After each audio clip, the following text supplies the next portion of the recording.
Assalamualaikum warahmatullahi wabarakatuh. Hamdan wa syukran lillah wa sholli wa sallimu ala rasulillah wa ala washabihi ajmain, amma ba'du. Pertama-tama marilah kita panjatkan puja dan puji kehadirat Allah Subhanahu wa taala. Salawat beserta salamnya marilah kita curah limpahkan kepada junjungan alam habibana wa nabiyana Muhammadin sallallahu alaihi wasallam. Baik, langsung saja. Di sini dalam video ini saya akan membahas tentang pembahasan tentang tanakud dan aks, yaitu dalam logika ilmu mantek, karena saya ditugaskan di sini untuk memenuhi tugas dari dosen pengampu logika ilmu mantek.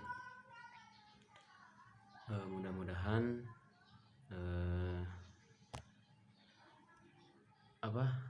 pembahasan yang saya jelaskan bermanfaat bagi kita semua. Amin ya rabbal alamin. Langsung saja, di sini saya akan membahas tentang tanakud dan aks. Apa itu tanakud dan apa itu aks? Yang pertama dulu kita akan membahas tentang tanakud. Di sini ada dua ta'rif tanakud.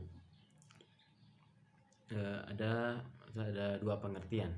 Yang pertama ada ikhtilaful qadiyataini bil ijabi was salbi ala wajhin yuqtada li dzatihi an takuna ihdahuma shadiqatan wal ukhra kadzibatan. Nah, yang pertama yaitu tanakud ialah perbedaan dua qadiyah di dalam ijab dan sabnya atas dasar yang dikehendaki menurut zatnya, bahwa salah satu dari qadiyah itu yang benar, yang satu benar dan yang lainnya bohong. Nah, tanakud ini yaitu adalah perbedaan dua qadiyah di dalam ijab dan sab, di mana dua qadiyah tersebut yang satu ada yang salah dan yang kedua ada yang benar. Nah, terus ta'rif dan ada pula ta'rif yang lainnya, yang pengertian tanakud itu huwa ikhtilaful qadiyataini fil ijabi wasalbi ikhtilafan yaqtadi sidqu ihdahuma wa kadzibal ukhra. Nah, yang artinya tanakud ialah perbedaan dua qadiyah di dalam ijab dan sabnya, perbedaan yang mana mengakibatkan salah satu qadiyah itu benar dan yang lainnya salah. Nah, dapat disimpulkan bahwa dalam dua pengertian tersebut, kedua ta'rif tersebut redaksinya sama. Redaksinya sedikit berbeda tetapi hakikatnya sama, yaitu menekankan kepada perbedaan dua qadiyah di mana yang satu benar dan yang lainnya salah. Contoh dari tanakud yang benar dan yang salah. Contohnya, tiap besi ialah logam. Nakidnya atau kebalikan dari qadiyah tersebut, sebagian besi bukan logam. Nah, dari contoh tersebut itu adalah dua qadiyah. Yang pertama ada tiap besi ialah logam dan kebalikannya sebagian besi bukan logam.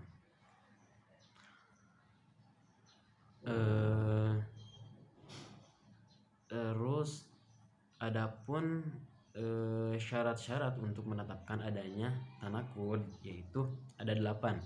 Yang pertama ada kesatuan dalam maudu, maka tidak terdapat tanakud. Contoh di bawah ini karena berlainan, karena contohnya karena berlainan maudunya. Contohnya Ibrahim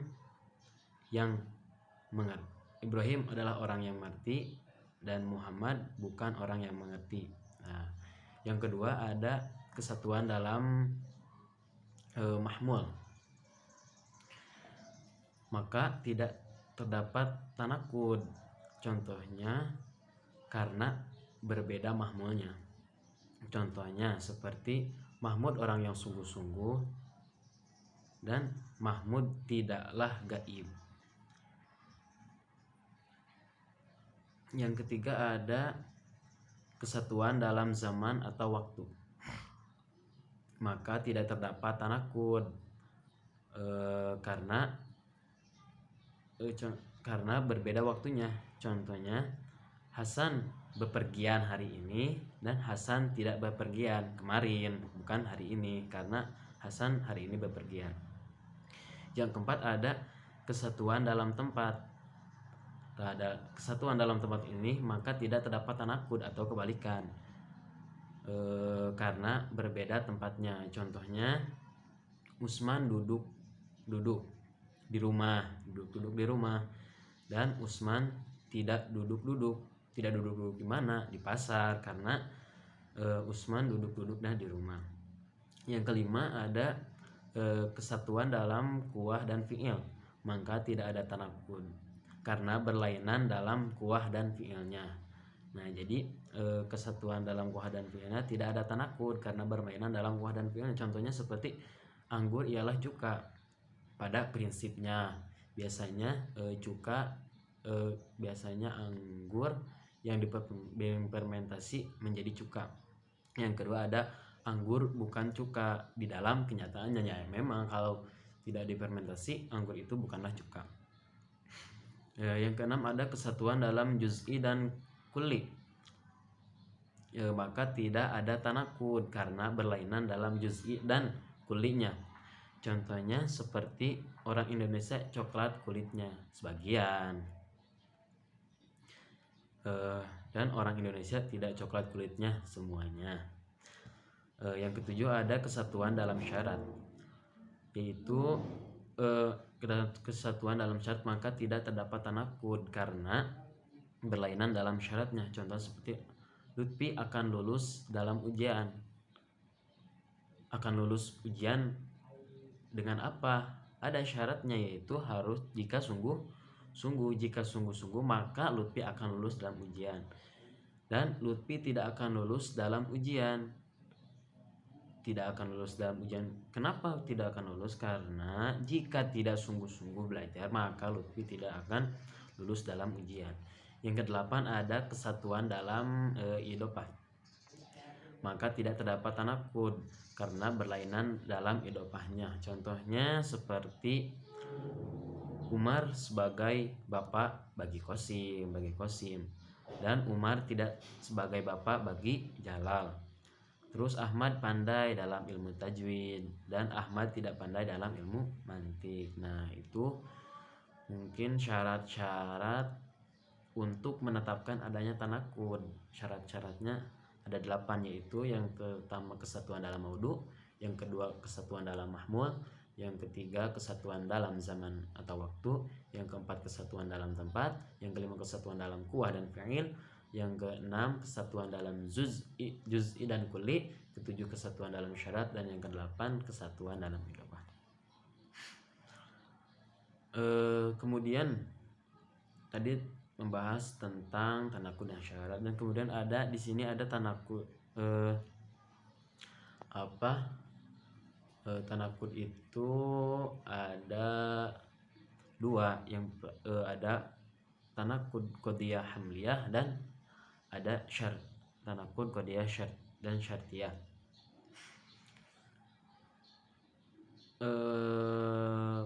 Konteksnya yaitu qadiyah hamliyah apabila syahsiyah, dan demikian pula syartiyah apabila makhsusah. Nah, jadi tanakud qadiyah hamliyah itu apabila syakhsiyah, dan tanakud qadiyah syartiyah itu apabila makhsusah. Cukup untuk menyatakan adanya tanakud itu dengan berlainan dalam kaifnya saja atau ijab dan sab, yaitu salah satu dari 2 qadiyah itu, yang satu mujabah dan yang lainnya salibah.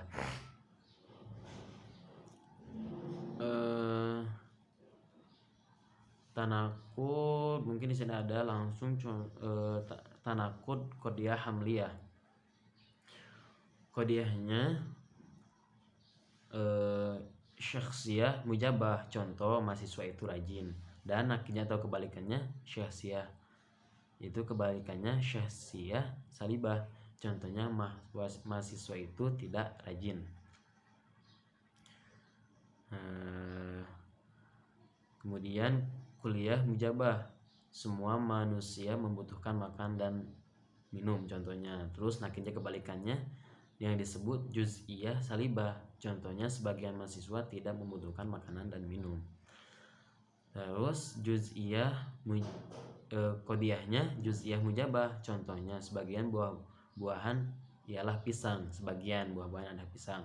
Dan akhirnya kebalikannya yang disebut kulliyah salibah, tidak satupun buah-buahan itu ialah pisang. Terus lagi ada yang keempat, ada qodiyahnya muhmalah mujabah. Contohnya yaitu durian adalah buah-buahan, dan akhirnya kebalikannya kulliyah salibah.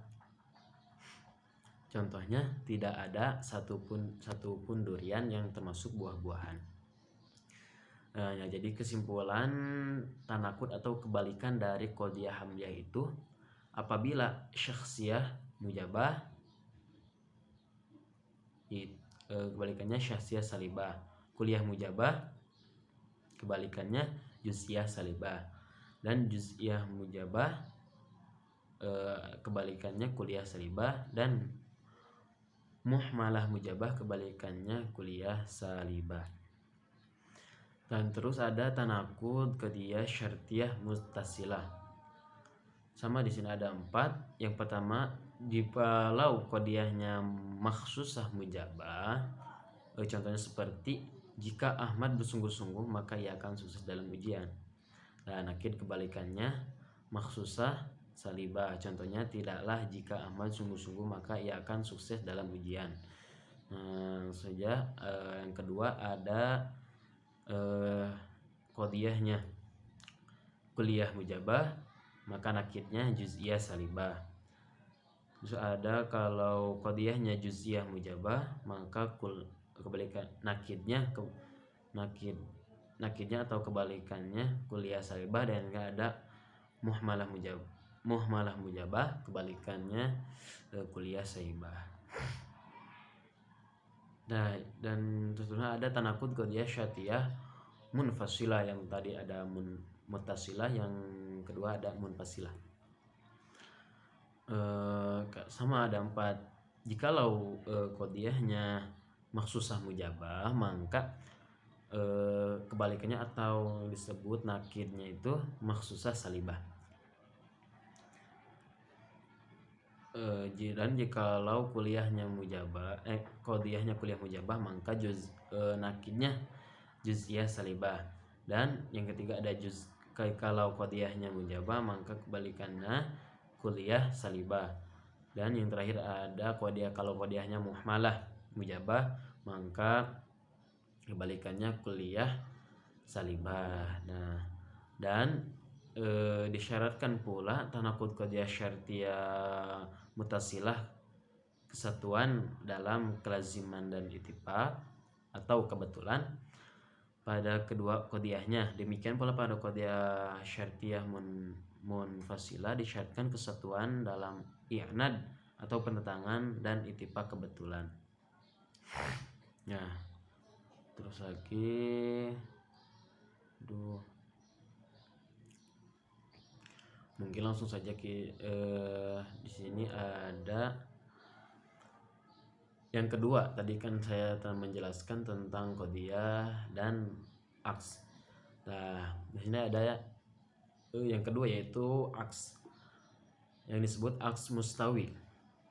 Apa itu aks mustawi? Yaitu tarifnya menjadikan sebagian dari qodiyah yang pertama menjadi kedua, dan yang kedua menjadi yang pertama dengan tatap pemelihara kebenaran dan kaifnya. Hal itu bagaimana kita menjadikan sebagian dari qodiyah yang pertama menjadi yang kedua dan yang kedua menjadi yang pertama, yaitu caranya dengan memindahkan qodiyah yang satu kepada qodiyah yang lain, di mana maudhu'nya dijadikan mahmul dan yang mahmul dijadikan maudhu pada qodiyah qodiyah asliyah apabila qodiyah itu hamliyah, dan menjadikan muqaddam sebagai tali dan tali sebagai muqaddam pada qodiyah asliyah apabila qodiyah itu qodiyah syartiyah. Qodiyah asliyah itu disebut asli dan yang disebut aks. Contoh qodiyah hamliyah nih. Contohnya aslinya itu semua orang Sumatera adalah bangsa Indonesia, tapi aksnya atau bukan kebalikan dari aslinya, sebagian bangsa Indonesia adalah orang Sumatera. Contohnya apabila qadiyah syartiyah aslinya apabila matahari terbit maka datanglah siang, dan aksnya kadang-kadang apabila datang siang maka matahari tersebut. Nah, jadi itu disebut hanya disebut aks mustawi, jadi memindahkan qadiyah yang satu kepada qadiyah yang lain.